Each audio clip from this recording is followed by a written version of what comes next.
So, welcome back to my YouTube channel again. This is Ralph731. So, may gagawin naman tayo gagawin sa ating Mio M3 na 59 big bulb. Magpapalit tayo ng pulley set ulit. So, naghahanap tayo ng magiging okay ba sa atin. Kaya sumusubok tayo ng iba. So, ito yung nabili namin pulley. Kararating lang yan. Cam time. So, ano to? Budget friendly. Wala pa 1,000 to. So, susubukan natin. Yung isang Mio namin na una na kinabitan nito. So, nakita namin maganda po yung takbo. So ito susubukan natin eh. Ito yung pulley nya. Tama.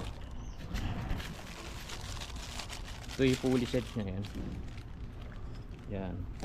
Mahalaga rito bakal itong bushing. Iba kasi marami tinignan tanso yung ano. Ayan. Ito yung drive phase nya. Yan. Ito yung pin na kasama. So dito magpapa machine shop tayo rito para hindi mawala yung ating kickstarter. Kasi yung isang motor namin ganun, nagpawas dito ng 1.5 mm. Tali namin sa machine shop kasi medyo mataba. Bawasan to para kumanon. Yan. So i-update ko mamaya kayo kapag ikakabit natin. So dadaling ko muna ng machine shop to.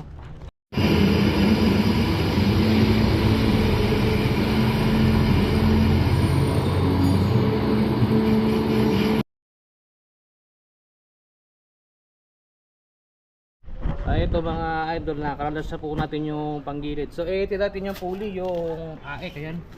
So naka machine shop din po ito. Ayan, para malagyan pa ng kickstarter kasi marami kaming washer. Ayan, so papalitan na natin ito. Goods naman to, kaya lang may hinahanap kami ibang takbo. Kaya susubok tayo sa iba. Kakapit na natin yung bagong pulley. Ayan, ito mga idol, naka machine shop na yung drive base na yan. Kakapit natin. Ito yung ano, yung cam tie, ayan, cam tie pulley.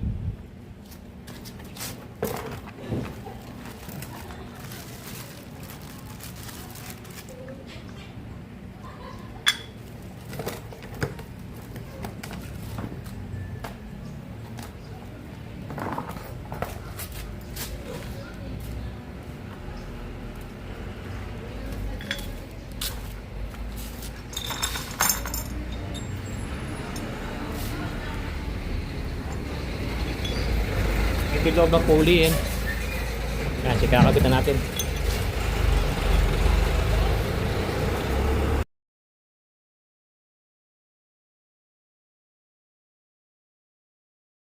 Ayan, so mga idol ay nakakabit na yung ating, ito yung cam tie na pulley set. Ayan, cam tie.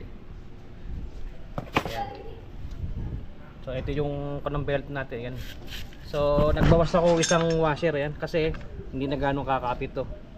Yan, so okay na siguro to yan. So i-breakin muna natin yan. At mag-update na lang ako pag na-breakin na. So magta-top speed tayo pag okay na yung pulley yan. So maraming salamat po at hanggang dito lang natin video. Shout out po sa inyo lahat.